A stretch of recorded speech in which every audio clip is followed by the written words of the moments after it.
Hey guys, what's up? So today I want to do a quick little video comparing the Galaxy S2 versus the Galaxy S5.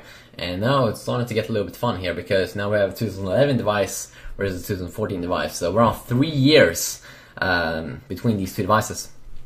Now this is a big, this is a little bit nostalgic for me because the Galaxy S2 was one of the first phones for my YouTube channel when I got into YouTube 3 years ago. It was a big phone for me because I made videos about it from the Mobile World Congress, and I had some success with that. And it actually started my channel really well, so I want to do this video. Also pretty fun, both these two devices got launched at the Mobile World Congress and they unveiled it there, so it's pretty fun.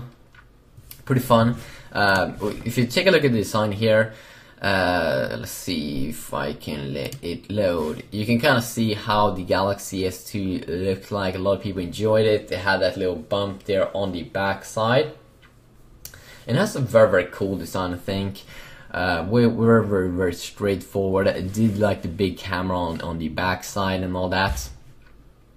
And then we do have the brand new Galaxy S5. Which I think looks a lot identical to the Galaxy S2, but a little bit more rounded off design. I think the Galaxy S5 looks more like the Galaxy S2 than what it does look like a Galaxy S3, because the Galaxy S3 just look weird. The Galaxy S4 I think is still one of the probably a little bit more cool looking, the coolest flagship device from Samsung. At the moment. I actually do have it with me at the moment, and I actually think that phone definitely looks probably better than the S5. But then the S5 has some cool features like it's dust and water resistant, and that is some of the things I want to cover in this little video. So if you start off here, you do a first mini SIM on the S2 versus nano SIM here. It's a smaller SIM card variant. Around 30 grams more weight, the S5, 8.1 millimeters in thickness with 8.5, so it actually is thinner, the S5, which is a good thing. Fingerprint sensor as well that they've been taking from Apple with the iPhone 5s, and then where they have this IP67 certification, so dust and water resistant, which is pretty nice. Up to 1 meter and 30 minutes, which is some cool stuff. You do have different type displays here. The Super AMOLED Plus display, they stopped doing those Plus displays and now they're just calling it the Super AMOLED, I think like the HD display. So 1080p resolution here, 5.1 inches versus 4.3 inches, way lower resolution for 80x800. You can see around only a pixel density of around 217. You get around twice on the S5. You only had normal first version of Gorilla Glass on the S2 versus brand new Gorilla Glass 3 here on the S5, which is some cool stuff. 1632GB variants on both, 1GB RAM versus 2GB RAM. Still, RAM hasn't decreased super much over the course of 3 years here, but you do get some speed bumps here. 150 megabits per second support versus only 21 megabits per second here. So big difference there. And that works over Wi-Fi and LTE if you do have the proper support for that. You do have NFC and IR port here, of course, on the S5 versus no IR port here on the S2. So that's for like use it for as a remote controller to your TV. Those stuff also was available in the S4. Big difference here also in the camera department. 8 megapixel shooter versus 60 megapixel, and it has happened a lot with the sensor and everything. It's way better on the S5.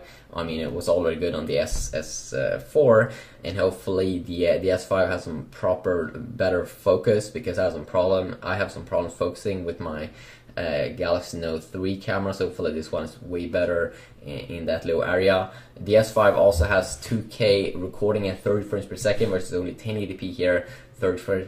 I'm not even sure if it's 30 frames per second here on the S2, because I've seen a lot of devices that's saying that back in the days from 2011, 2012 that wasn't really the case.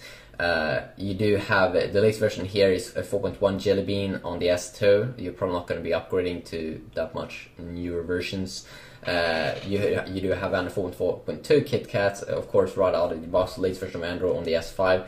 And then chipset here, it started with the S2 that was in the Exynos times, which was amazing for Rockstar games, plays Rockstar games amazing, like GTA games. It was dual core one with 2 GHz, only Cortex A9. But the Mali 400 MP GPU was performing really good. Not as good, of course, as the brand new Adreno 330 here on the S5, especially not in Gameloft games. Quad core with 5 GHz Core 400. That basically means that it's with Snapdragon 801, it's a little bit better. The Snapdragon 800, 2.5 GHz clock instead of 2.3 GHz. It's also a little bit higher clocked on the GPU side and also on the memory side. So it will be a little bit faster there, which is some good stuff, or at least it will be way faster than the S2, but now comparing Snapdragon 801 versus Snapdragon 800 to do good on the Note 3. I know I talk a lot in this video, but hey, this is a nerd channel, so yeah, I mean, haters gonna hate. And then you do get the 1650 milliamp battery in the S2 versus the student's 800 milliamp, almost twice the battery power. But then again, the CPU and everything is like twice at least in power, probably like 4 times the power or something. So it needs that extra power or extra battery. And then of course there's a major price difference. So yeah, just quickly look here, checking it out. Hopefully you did enjoy. So I don't have the S5 at the moment, but when I can get access to it, I'm probably gonna get it, because this is a smartphone channel. But yeah, I want to do this quickly fun little video because there's still some people out there with an S2, so could be fun for them. Peace out.